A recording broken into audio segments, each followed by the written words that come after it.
Hello students, I am your Kashif sir.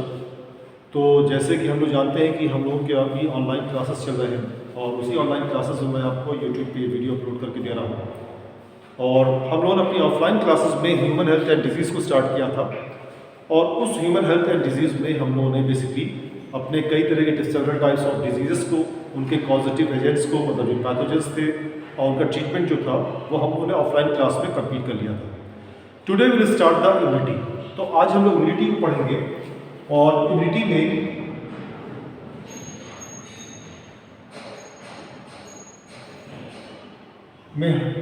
As we know कि immunity दो तरह की होती है। First is innate immunity.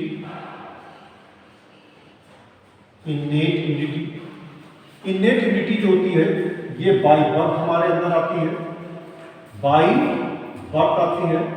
और दूसरी चीज याद रखिए, ये जो होती नॉन स्पेसिफिक होती है, नॉन स्पेसिफिक। ओके, ये तो फर्स्ट टाइप की होगी। जबकि सेकेंड टाइप की मैं बात करूं तो आपके अंदर जो इम्यूनिटी होती that is acquired immunity. Acquired immunity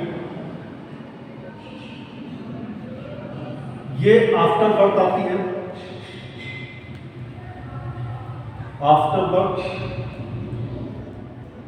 और आफ्टर बर्थ के बाद ये जो होती है बेसिकली क्या होता है, ये स्पेसिफिक होती है, मतलब पैथोजन या डिजीज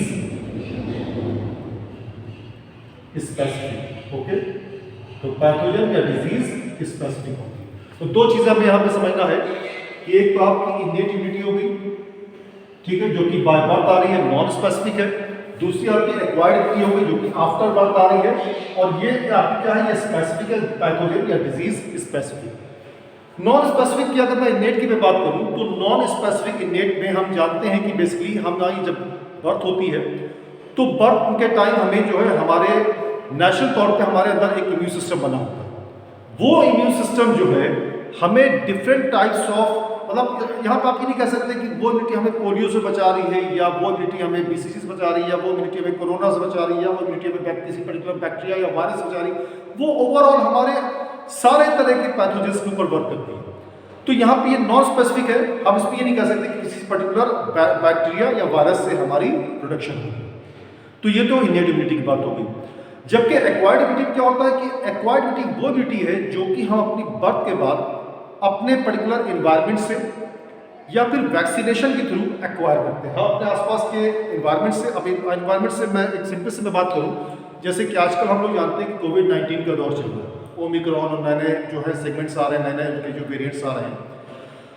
तो सिंपल सी बात है कि एक्वायर की मैं क्या बात करना चाह रहा हूं कि यहाँ पे इस टाइम मान लीजिए कि हम लोग एक कोरोना काल में जी रहे हैं। हो सकता है कि हमारे आसपास ऐसा कोई कोरोना वायरस है जो हमारे अंदर इंटर करा हो। कोरोना वायरस ने हमारे अंदर इंटर किया, वायरस ने हमारे अंदर एंटर करने के बाद पर्टिकुलर अपना डीएनए हमारे सेल्स के अंदर डाला। इतनी बात समझ आ गई, डीएनए हमारे सेल्स के अंदर डाला और डीएनए को हमारे सेल के अंदर इंजेक्ट करने के बाद, डीएनए को इंजेक्ट करने के बाद उसने अपने वायरस की कॉपी बनाना शुरू किया। अब जब वो वायरस की कॉपी बनाता है तो साथ ही साथ में जो इन्फेक्टेड सेल है हमारा, वो इन्फेक्टेड सेल हमारे उस इन्फेक्टेड सेल का जो डीएनए होता है वो हमारे अंदर स्पेशल टाइप ऑफ सेल्स को डेवलप करता है।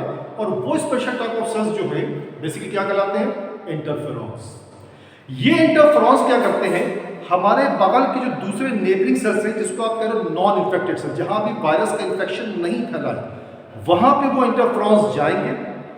वहां पे पर्टिकुलर इंटरफेरॉन्स उस सेल के ऊपर रिसेप्टर्स है, उन रिसेप्टर्स को वो एक मैसेज मतलब देते हैं और फिर वहां का जो नॉन इन्फेक्टेड सेल का जो बेसिकली आपका जो डीएनए होगा वो प्रोड्यूस करता है एंटीवायरल प्रोटीन। एंटीवायरल वो प्रोटीन भेजेगा। वो एंटीवायरल प्रोटीन क्या करती है, इनहिबिट करती है ट्रांसलेशन ऑफ वायरल प्रोटीन। मेरी बात सुनाई, देखिए वायरस मार नहीं सकता, अब जो मरा हुआ है उसको तो आप नहीं मार सकते ना, वायरस ऑलरेडी नॉन लिविंग है, ठीक है। अब यहां पे सिंपल बात समझिएगा, दो सेल है आपके, एक ये आपका इन्फेक्टेड सेल है और दूसरा ये आपका नॉन इन्फेक्टेड सेल है।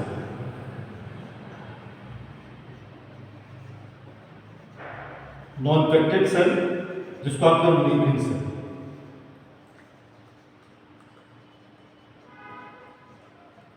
ओके, ये नेबरिंग सेल है। अब यहां पे इस इन्फेक्टेड सेल में, यहां पे इस इन्फेक्टेड सेल में, यहां पे आप देखिए आपका डीएनए है, इसके अंदर डीएनए है। कोई वायरस ने अपना, यहां पे ये पर्टिकुलर वायरस है, इस वायरस ने अपना डीएनए इसके अंदर इंजेक्ट किया। तो इस वायरस से अपना डीएनए इंजेक्ट करता है, तो ये बेसिकली जो डीएनए यहां का जो होगा, ये डीएनए पर्टिकुलर टाइप का सेल बनाता है जिसको बोलते हैं इंटरफेरॉन। इंटरफेरॉन। अब ये इंटरफेरॉन क्या करेंगे, इस पर्टिकुलर जो नेबरिंग सेल जो कि नॉन इन्फेक्टेड है, यहां पे जो पर्टिकुलर रिसेप्टर्स होते हैं, ये मैसेज कन्वे करेंगे इन रिसेप्टर्स को। बस सुनाओ, इन रिसेप्टर्स को कन्वे करेंगे। अब इन रिसेप्टर्स के अंदर मौजूद जो न्यूक्लियस में आपका डीएनए है, आपका जो यहाँ पे डीएनए है पर्टिकुलर, ये मैसेज आप इन रिसेप्टर्स करिए, मैसेज पहुंचेगा इनको, इन डीएनए को पहुंचेगा। और फिर ये जो डीएनए होंगे प्रोड्यूस करेंगे, ये डीएनए प्रोड्यूस करते हैं, ये डीएनए प्रोड्यूस करते हैं एंटी वायरल, ठीक है, anti viral protein, anti viral protein. तो ये बेसिकली प्रोड्यूस करेंगे एंटीवायरल प्रोटीन, और ये एंटीवायरल प्रोटीन क्या करेंगे, inhibit translation of the virus protein. ठीक है, तो ये क्या करती है, इनहिबिट्स ट्रांसलेशन ऑफ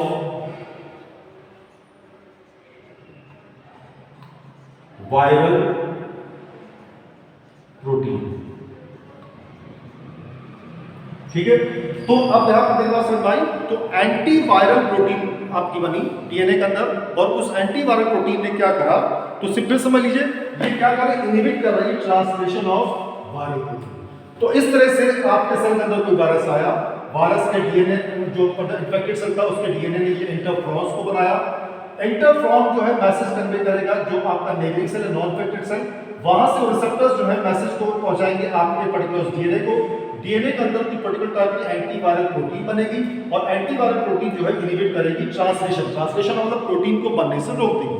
अब जब वायरल की प्रोटीन ही नहीं बनी, मतलब वायरल की प्रोटीन का ट्रांसलेशन ही नहीं हुआ, तो मानी बात है कि उसकी ग्रोथ वहीं पे इनहिबिट हो गई।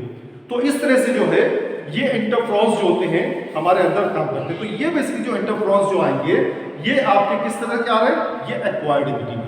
तो अब एक्वायर्ड कैसे, आपने क्या देखिए, आपने आपका लाइफ साइकिल चल रही है, उस लाइफ के दौरान कोरोना या कोई भी दूसरा वायरस हमारे अंदर गया, तो हमारे अंदर जो सेल्स ने मतलब उसको पहचाना, इंटरफ्रॉन बनाया। तो ये क्या, इंटरफ्रॉन का बनना क्या है, जैसे एक्वायर्ड इम्यूनिटी होगी। ठीक है, अब ये पर्टिकुलर अब यहाँ पे क्या हुआ कि अच्छा, ये सपोज मान लीजिए कि आपने कोई वैक्सीन ली, कोरोना की आपने वैक्सीन ली, कोरोना की आप वैक्सीन लेते, कोरोना वैक्सीन में आपकी ये वीक एंड डेड वायरस अंदर पहुंचा, इंटरफ्रॉन्स बने फर्स्ट वैक्सीन में, इंटरफ्रॉन ने यहाँ पे ये सारा सिस्टम बनाया, और फिर जब दूसरी डोज लेते तो उस दूसरी डोज के बीच में क्या होता है कि आपका 1 महीने का गैप बीत चुका होता है। 1 महीने के गैप में जब आपने दूसरी डोज लिया, दूसरी डोज मतलब कि दोबारा आपने वायरस को अटैक कराया, तो क्या होता है कि ये ढेर सारे इंटरफ्रॉन्स बन चुके होते हैं, इस बीच हमारी एंटीबॉडीज भी बन चुकी होती हैं, और हमें आफ्टर सेकेंड डोज जो है हमें पर्टिकुलर उस इन्फेक्शन से या कोई भी पर्टिकुलर कोरोना कहीं या दूसरे इन्फेक्शन से हमारी बॉडी को इम्यूनिटी जो है वो मिल जाती है। तो होपफुली ये चीज़ आपको समझ में आई होगी। तो हम लोग जैसे बात कर रहे थे यहाँ पे कि एक इन्नेट इम्यूनिटी होती है, दूसरी एक्वायर्ड इम्यूनिटी होती है। तो इन्नेट इम्यूनिटी की अगर बात करूँ तो इन्नेट इम्यूनिटी जो है कई तरह से हो सकती है, और वो आपकी फिजिकल बैरियर हो सकते हैं, फिजिकल बैरियर या फिर फिजियोलॉजिकल बैरियर, या फिर आपका सेलुलर बैरियर, या फिर साइटोकाइन बैरियर।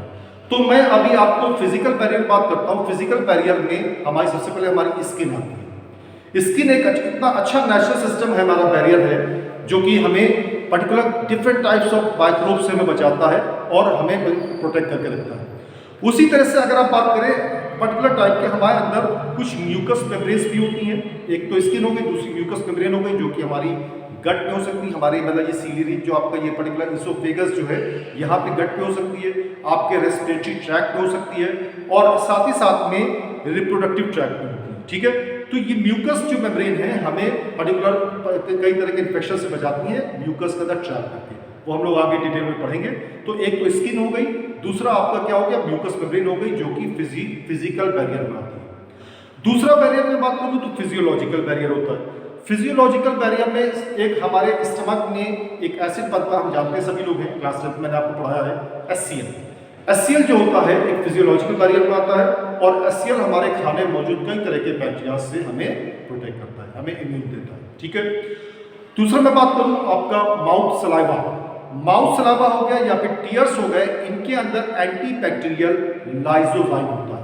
तो एंटी बैक्टीरियल लाइसोजाइम जो होता है, तो ये लाइसोजाइम जो है हमें बेसिकली क्या होता है, हमारी आंखों को प्रोटेक्ट करता है, साथ ही साथ में हमारे माउथ या पूरे जो आपका डाइजेस्टिव ट्रैक्ट है, अगर खाने में कोई बैक्टीरिया पहुंचा हुआ है तो एंटी बैक्टीरियल जो लाइसोजाइम है वो हमें उससे पर्टिकुलर प्रोटेक्ट करता है। तो इस तरह से तो इसके अंदर बस पर्टिकुलर ये दोनों चीजें जो है हमें प्रोटेक्ट करने का काम कर रही है। एक चीज और यहाँ पर बताना चाहूंगा कि सलाइवा में जो है स्पेसिफिक पीएच वैल्यू भी होती है, और उस पर्टिकुलर पीएच वैल्यू में भी बहुत से माइक्रो ऑर्गेनिज्म जो है वो सर्वाइव नहीं कर पाते। ठीक है, तो बहुत से जो माइक्रो ऑर्गेनिज्म हैं उस पीएच वैल्यू में सर्वाइव नहीं कर पाते हैं।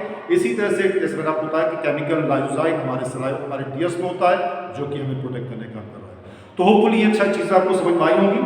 कोई प्रॉब्लम होती तो हम लोग नेक्स्ट क्लास में उसको डिस्कस करेंगे। इसके बाद नेक्स्ट क्लास में हम लोग पढ़ने की कोशिश करेंगे कि साइटोकाइंस क्या होते हैं, और साथ ही साथ में ये सेल्यूलर बैरियर और किस तरह से फंक्शन करते हैं, उसको हम लोग नेक्स्ट क्लास में चलेंगे। Till then have a good bye.